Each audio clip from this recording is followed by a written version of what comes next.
अस्सलाम वालेकुम। Property vision TV के साथ मैं हूं अहमद अकील। उम्मीद है आप खैरियत से होंगे। इन्वेस्टमेंट के हवाले से हम बात करते हैं अपने इस चैनल के अंदर, क्योंकि इन्वेस्टमेंट को समझना बेहद ज़रूरी होता है।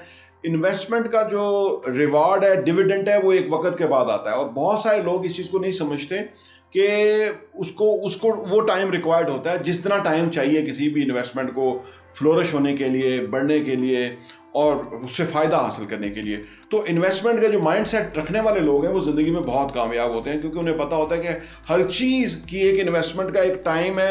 यानी जिस तरह एक बीज बोने का टाइम होता है ना, उसके फिर फ्रूट्स आने होते हैं। अगर बीज बोने के वक्त के ऊपर अगर काश्तकार ने फसल बोने के वक्त फसल नहीं बोई है तो वो फसल को काट नहीं सकेगा, उसकी फसल बड़ी नहीं होगी और वो वक्त भी वापस हाथ नहीं आएगा। तो आमतौर पे इन्वेस्टमेंट के हवाले से जब हम बात करते हैं तो दो तीन चीज़ें ऐसी हैं जो कि बहुत बड़ी इन्वेस्टमेंट है। आमतौर पे लोग उनको छोटा इन्वेस्टमेंट समझते हैं। न्याय तौर पे तीन तरह की इन्वेस्टमेंट्स होती हैं। वो कौन कौन सी हैं? नंबर वन इन्वेस्टमेंट है कि हमारे पैसे की इन्वेस्टमेंट, कि हम वो पैसे की इन्वेस्ट कहाँ करते हैं। जहाँ भी इन्वेस्ट करेंगे वहाँ से हमें फ़ायदा आएगा। अच्छी जगह इन्वेस्ट करेंगे ज़्यादा फ़ायदा आएगा, बुरी जगह इन्वेस्ट करेंगे कम फ़ायदा होगा और हो सकता है ना फ़ायदा आए। तो लिहाजा बहुत इंपॉर्टेंट है कि हम पैसे को कहाँ इन्वेस्ट करें। दूसरी चीज़ है कि हम अपने वक्त को कहाँ इन्वेस्ट करें। वक्त ही बेसिकली वो चीज़ है कि जो पैसा बेसिकली जिसे हम अर्न करते हैं, और वक्त हमारी ज़िंदगी है। वक्त इनफैक्ट ज़िंदगी है। ये सांसें मिलके मिनट बनते हैं, घंटे बनते हैं, महीने बनते हैं, साल बनते हैं और इंसान की एक जो मजबूरी ज़िंदगी है वो 60, 70, 80 साल की ज़िंदगी है। इससे ज़्यादा किसी की ज़िंदगी नहीं है। या कईयों की 100 साल भी हो सकते हैं, बट उसके लिए वो कुछ खास लोग होते हैं, लेकिन ज़्यादातर एवरेज एज जो है वो इतनी ही है। तो दूसरे नंबर पर इन्वेस्टमेंट करने के लिए क्या चीज़ हुई? हमारा वक्त हुआ। तीसरा इन्वेस्टमेंट है जो हमारा फोकस का इन्वेस्टमेंट है, कि हमारा फोकस क्या है। कहते हैं कि where focus goes energy flows. तो हमें अपने फोकस का ध्यान रखना चाहिए कि किधर हमारा फोकस है। तो ये तीन चीज़ें हैं, बारी बारी डिस्कस करते हैं। नंबर वन, पैसे को डिस्कस करते हैं। पैसा एक ऐसी चीज़ है कि अगर हम इसको सही जगह इन्वेस्ट कर दें तो इट विल ग्रो। इससे हम फ्लोरिश होंगे, आने वाला टाइम हमारा कंफर्टेबल होगा, बेहतर होगा। और अगर हमने पैसे को इन्वेस्ट ना कर सके या पैसे को हम एक जगह यकजा करके एक बड़ा पैसे में कन्वर्ट ना कर सके, तो आने वाली जो ज़िंदगी है वो किसी भी इंसान की माशी तौर पे मसाइल का शिकार रहेगी। और वो ज़िंदगी इनिशियली ज़िंदगी के शुरू के अंदर हमारे पास मसाइल आ जाएं तो वो हमें बना जाते हैं, और अगर आखिरी उम्र में मसाइल आ जाएं तो वो हमारी कमर तोड़ देते हैं। आपने इसलिए देखा होगा कि बहुत सारे लोग सारी ज़िंदगी के बाद उनको एहसास रियलाइज़ होता है और उस वक्त वो मजदूरी कर रहे होते हैं, छोटे छोटे काम कर रहे होते हैं, जिस वक्त उनकी हड्डियां इसकी इजाज़त ही नहीं दे रही होती। तो पैसे को इन्वेस्ट करना बेहद इंपॉर्टेंट है, और पैसे की इन्वेस्टमेंट को समझने के लिए आपसे दरख्वास्त है कि हमारे चैनल प्रॉपर्टी विजन टीवी को लाइक कीजिए, सब्सक्राइब कीजिए और बेल आइकन भी प्रेस कीजिए, ताकि आपको ये मुफीद वीडियोस मिलती रहें। और ये जो बातें हैं वो आपकी ज़िंदगी में बहुत बड़ा इम्पैक्ट लाने वाली हैं, ये बिल्कुल आप यकीन रखिए। नंबर दो पे जो इन्वेस्टमेंट है, सबसे बड़ी इन्वेस्टमेंट जो हमारी है वो है वक्त की। जैसे कि वक्त से पैसा नहीं खरीदा जा सकता, ये बड़ी आम सेइंग है कि जो वक्त जो है वो पैसे से भी कीमती है, क्योंकि हम वक्त से पैसा कमा सकते हैं, पैसे से वक्त नहीं खरीद सकते।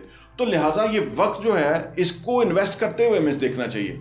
यानी जहां हमारा ज़्यादा वक्त गुजरा होगा, जहां हमारा टाइम जा रहा होगा, वो हमारी इन्वेस्टमेंट है, वक्त की इन्वेस्टमेंट है, और उसी से ही हमें रिजल्ट्स आने हैं। तो हमें ये देखना है कि हमारे ऑब्जेक्टिव्स क्या हैं, हमारे गोल्स क्या हैं, हमें किस चीज़ से इम्पैक्ट होता है, किस चीज़ से हमें फ़र्क पड़ता है। हमारा वक्त वहाँ जाना चाहिए, और सबसे बेहतरीन वक्त जो है वो हमारे अपने काम के अलावा हमारी औलाद की तरबियत पे हमारा वक्त सर्फ होना चाहिए, क्योंकि ये वो रिवार्ड है जो कि हमें आने वाले टाइम में मिलेगा। अगर अच्छी तरबियत होगी बच्चों की तो आप यकीन कीजिए कि आपकी ज़िंदगी बड़ी कंफर्टेबल हो जाएगी, क्योंकि बिगेस्ट वरी जो दुनिया में किसी को हो सकती है वो अपने औलाद के बारे में हो सकती है। अगर औलाद ख़राब हो, और इंसान को रियलाइज़ हो सकता है कि जब औलाद को टाइम देने का वक्त था तो वो घर में मौजूद नहीं था, वो इधर उधर के झंझटों के अंदर था। तो वक्त औलाद ख़राब हो जाती है तो उसको सही करना।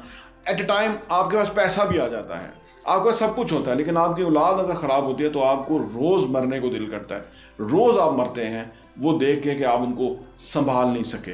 तो दूसरा जो वक्त चीज़ है वो कीमती इन्वेस्टमेंट है, वक्त की इन्वेस्टमेंट है, जो कि हमें उस नज़रिए से करनी चाहिए कि यही वक्त जो हम इन्वेस्ट करेंगे इसी का हमें आने वाले टाइम में रिवॉर्ड आना है। और नंबर तीन जो इंपॉर्टेंट चीज़ है हमारी ज़िंदगी के अंदर वो हमारा फोकस है।